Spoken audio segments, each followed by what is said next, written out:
हाँ जी, good morning. ये हमने साइज ऑफ एन यानी कि सैंपल हमारा कैसे फॉर्म करते होते हैं जब हम स्ट्रेटिफाइड रैंडम सैम्पलिंग करते हैं। तो पहले जो है हमारा प्रोपोर्शनल एलोकेशन है, ये समझा दिया था। एन बाय एन हमारा क्या है, फिक्स हो जाए, यानी कि n1 बाय एन भी 1/10 आ रही है और n बाय एन भी 1/10 सेम रेशो से हम अगर हर एक को ट्रीट करते हैं, प्रोपोर्शनल एलोकेशन देते हैं। ठीक है, फिर हमारे पास है और साइज़ कैसा होना चाहिए, और दूसरा जो है दैट इज़ ऑप्टिमम एलोकेशन।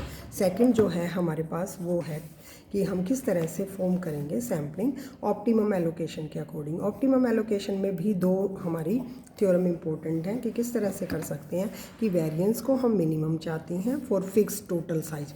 हमारा साइज फिक्स कैसा हो, ऐसे हो n i is proportional to capital N I and S आई।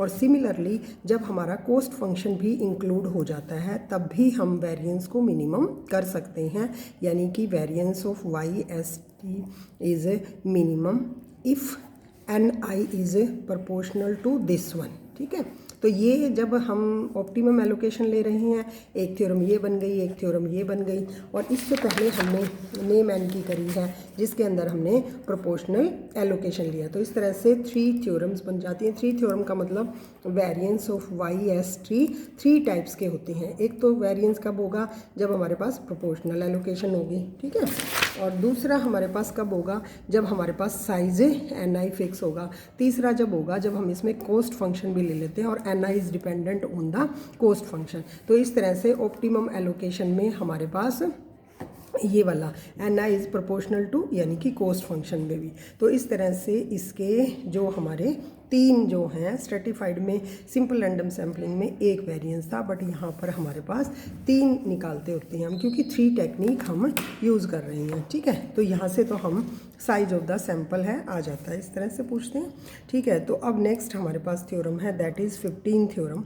तो वो ये क्या कह रही है 15 theorem, stratified random sampling is always superior to simple random sampling. ये दिखाना चाह रहे हैं हम, या हम कह रहे हैं make a comparison of stratified random sampling with the simple random sampling. ये ध्यान रखो, विदाउट रिप्लेसमेंट, क्योंकि विद रिप्लेसमेंट और विदाउट में तो विदाउट ठीक है, तो इस वजह से हम केवल यह हमेशा कौन सी लेते हैं, विदाउट रिप्लेसमेंट वाली लेते हैं। ठीक है, तो अब हम जब हम कंपैरिजन करना चाह रहे हैं सिंपल रैंडम सैम्पलिंग का, तो हमें किसके साथ करना पड़ेगा, ऑप्टिमम एलोकेशन वाले के साथ भी करना पड़ेगा, यानी कि स्ट्रेटिफाइड का जर्नल फार्मूला हम है उसके साथ हम कंपेयर कर देते हैं पहले।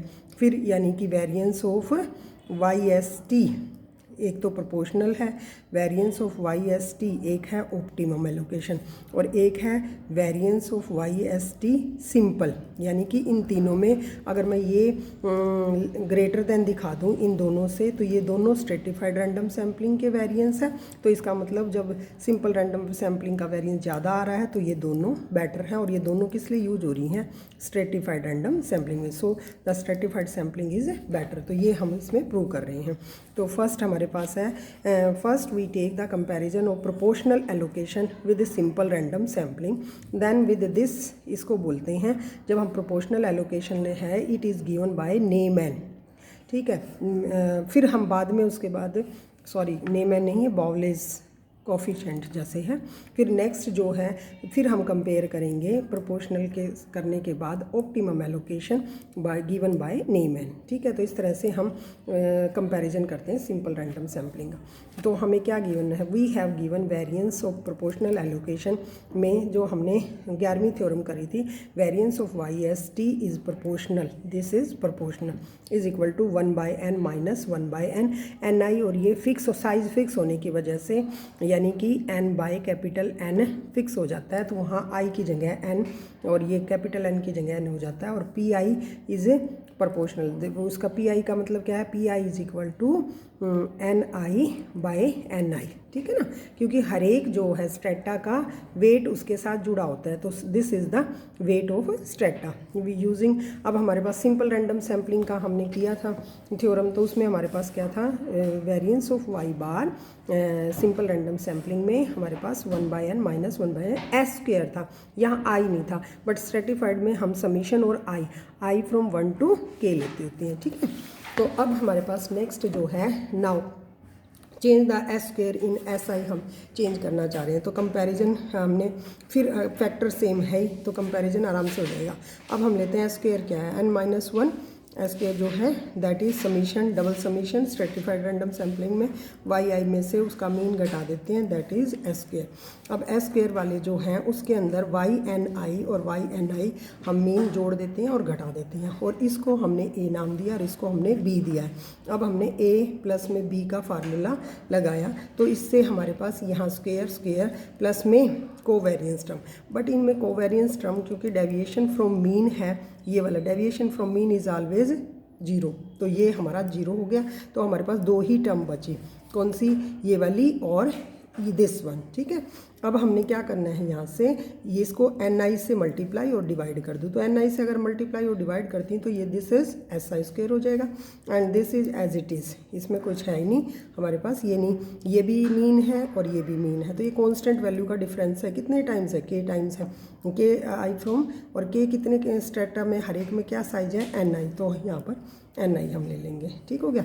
तो यहाँ पर अब हमारे पास ये जो एक्सप्रेशन है this is equal to this, यानी कि ये वाला बन गया। अब हम ऐसे करते हैं यहाँ पर कि if we assume N I and N are sufficiently large, जैसे इसकी वैल्यू और इनकी वैल्यू जैसे 1000 2000 इस तरह से है, अगर मैं n-1 को n कर लूँ कोई फ़र्क नहीं पड़ता, क्योंकि 1000 है, तो अगर 999 कर दूँ तो सेम ही बात है, लार्ज का मतलब लार्ज ही रह जाएगा, स्मॉल तो नहीं होएगा ना। तो इसीलिए we will take the estimate of N I as N I और n-1 को n ले लेते हैं, इसको एस्टिमेटेड वैल्यू ले लेते हैं, ठीक है। Then we put in the expression, b में हम इस वाले एक्सप्रेशन में पुट कर रहे हैं, और ये हम क्या लेके चल रहे हैं, एस स्क्वेयर। तो यहाँ देखो S square this is an and this one, n-1 को ये रख दिया हमने और ये वाला ये आ गया। या हम इसको और क्या कर सकते हैं, ये जो हमारे पास है इसको पी आई बोलते हैं, वेट है ना ऑफ स्ट्रेटा, और ये और यहाँ से ये भी पी आई है एंड दिस वन, तो ये एक्सप्रेशन हमारा सेकंड है। अब हमने सिंपल रैंडम सैम्पलिंग का हमारा क्या है, सिंपल रैंडम सैम्पलिंग में n-n P I S i square, यानी कि ये जो एस स्क्वेयर है, ये जो फर्स्ट हमारे पास एक्सप्रेशन है, ये जो सेकंड, इसके अंदर हम पुट करते हैं, ठीक है, इसमें पुट करते हैं ये वाली एक्सप्रेशन को, put in the second this expression, ठीक है। यहाँ से हमने पुट किया तो वी गेट दिस, तो यहाँ पर हमारे पास ये देखो ये चीज़ हमारे पास क्या है, ये this is variance of Y S t proportional, उसके बराबर है, और प्लस में सम पॉजिटिव क्वांटिटी क्योंकि स्क्वायर है। तो यहाँ पर इसका मतलब क्या हुआ, variance of simple random sampling किसके बराबर है, एक तो स्ट्रेटिफाइड रैंडम सैम्पलिंग का वेरिएंस और साथ में हमारे पास है अलग से पॉजिटिव क्वांटिटी, तो इट मीन्स ये वेरिएंस ऑफ ये is always greater than proportional allocation, ठीक हो गया। सो जो प्रोपोर्शनल का जो हमारा केस है साइज लेने का is more precise as comparison to simple random sampling. तो यहाँ पर वेरिएंस हमारा कौन सा ज़्यादा है, सिंपल रैंडम सैम्पलिंग का, तो अच्छी कौन सी हुई, स्ट्रेटिफाइड रैंडम सैम्पलिंग। नेक्स्ट थोड़ा सा और कंपेयर हम करेंगे, क्योंकि हमने कंपेयर किया है प्रोपोर्शनल से, अब प्रोपोर्शनल और नेमैन का करेंगे। नेमैन किसने दिया है, ऑप्टिमम एलोकेशन वालों ने। तो यहाँ से हमारे पास हमेशा जब हम इन दोनों को कंपेयर करते हैं तो प्रोपोर्शनल एलोकेशन का वेरिएंस ज़्यादा होता है, वी नो दैट, इसको ऐसे खाली लिख दो, वी नो दैट, हो गया। नाउ अब हमारे पास जब ये वाला ज़्यादा होता है नेमैन का, तो ये और वैसे नेमैन का जो हमने किया है वो हमारा सिंपल रैंडम सैम्पलिंग से है, इन दोनों को कंपेयर करो तो we get variance of simple random sampling is always greater than proportional allocation is greater than Neyman allocation. In this way stratified random sampling has greater advantage over the unstratified random sampling, या हम कहते हैं simple random sampling without replacement, ऐसे एक ही बात है। सो जब comparison आए तो यू प्रूव दिस। तो ये आसान सी है, बुक में इसमें खोल के नहीं बता रखी, ये हमने अच्छे से खोल के लिखी हुई है, तो ये मैं इसकी पिक भी भेज दूँगी और ये आप आराम से प्रूव कीजिए। तो ये हमारी लास्ट थ्योरम है, दैट इज़ 15। ओके।